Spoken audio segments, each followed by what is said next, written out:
Yes, social media can be dangerous, but it's also used for many good things. That's what we're focusing on in today's episode. So no more dissing social media. Let's talk about all the ways it makes our life better right now.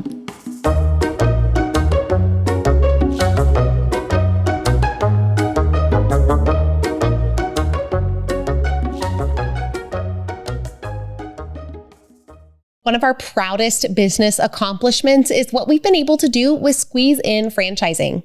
The Squeeze In is a breakfast lunch restaurant featuring the best omelets on the planet, and it's been around for almost 50 years. And now you can have a Squeeze in your community. We've seen how this business transformed our families, and now we are so excited to offer this to families around the country to see how this little restaurant might change their family and their community. If you're wondering how to set up your adult children for legacy and success through a small business, then the Squeeze In is an option we urge you to consider. Come find out more about Squeeze In franchising at squeezein.com.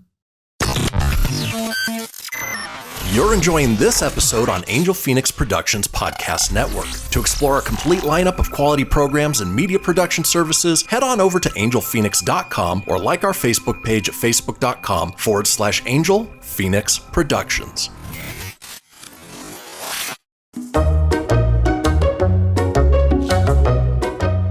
Okay, we've got a fun episode for us today because the rest of the week is going to be pretty much down with social media, up with real life. But today we do want to highlight the fact that social media has done a lot for our society and it does have some benefits. Yes, absolutely. And you probably heard in the big episode, Kay and I share that we used to be known as the social media girls. And so a big part of that was advocating for how helpful this tool can be, particularly for businesses and personal brands. But it really is an incredible tool. And one of the things that we've always loved to say and to note about social media is the fact that for the first time in human history, the media is in the hands of the people. This is revolutionary for us as a species, and it's important to highlight how different this is. Now, anyone can make news. Anyone can share a story. Anyone can edit something and put it up. And this is real power to the people, right?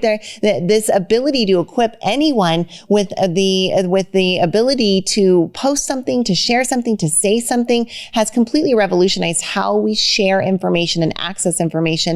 And it really is and should be empowering that the power is in the people and not in the very select elite few. I think that we saw this really explored beautifully with the Me Too movement in 2018 as women started coming out, sharing their stories around sexual harassment and sexual assault. And the Me Too movement over the last 4 years has led to a lot of advocacy for women in a big way. And it could not have accelerated without that hashtag Me Too that came through social media. The power of the activism through that particular campaign was really around the stories. And because stories are out of the media's hands and into the people's hands, there was an outpouring of millions, if not billions of women who were coming forward and saying, this is a real problem and it has to stop now.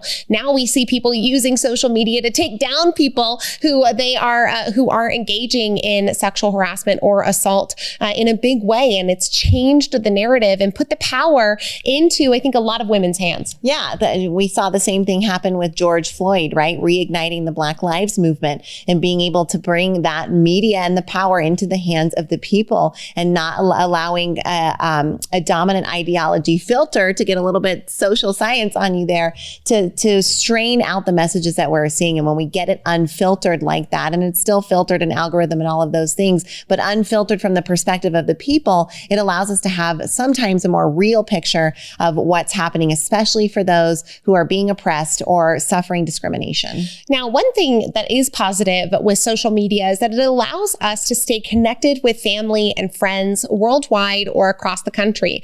I know that Shyla and I have an international family. Hi, family. We love you so much. In fact, our third highest listen in countries is from this tiny country called Mauritius. It is out there in the Indian Ocean, and beautiful we love tropical island. Can't wait to go. Yeah, we love our family from Mauritius, but we get to keep up with our family in Mauritius because of social media, because of the gathering place, the online town square that has been created through these platforms. Right. Anybody who has planned a wedding or a high school reunion or maybe a baby shower has probably used social media in some way to get that group together, to get out messages and distribute them, to stay connected. Right. I think about high school reunions before a social media platform, like that must have been so hard to plan. Now it's like everybody's in a group and you're talking about it years in advance, and everybody has a say in how things are going. I mean, the ability to facilitate relationships at that level, it can't be understated. I mean, what a major positive that has come out of this. Friends from high school that you genuinely wanted to keep in touch with. Sure, there's others that are on your feed as well, but people that you genuinely wanted to support, to encourage, to keep in touch with, you can now just simply through a social media platform. It used to be much, much harder for us to stay connected as a populace. Finally, one of the things that social media affords us is a variety of content, where traditionally we would only be exposed without social media to the likes and interests of the people around us. Social media allows us access to the likes and interests of literally billions of people. So you might not know that you love cottage core and cottages until you get on a cottage core TikTok and you realize, hey, that's a style I really vibe with.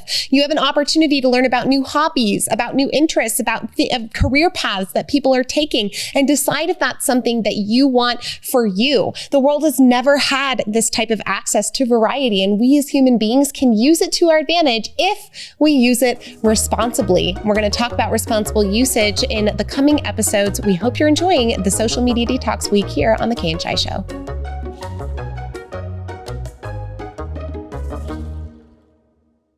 This podcast was a production of Angel Phoenix Productions. Explore more episodes of this show or other great shows on the Angel Phoenix Podcast Network by visiting angelphoenix.com. The views expressed in this show do not necessarily represent those of Angel Phoenix Productions or its advertisers, and may contain language that's unsuitable for younger listeners.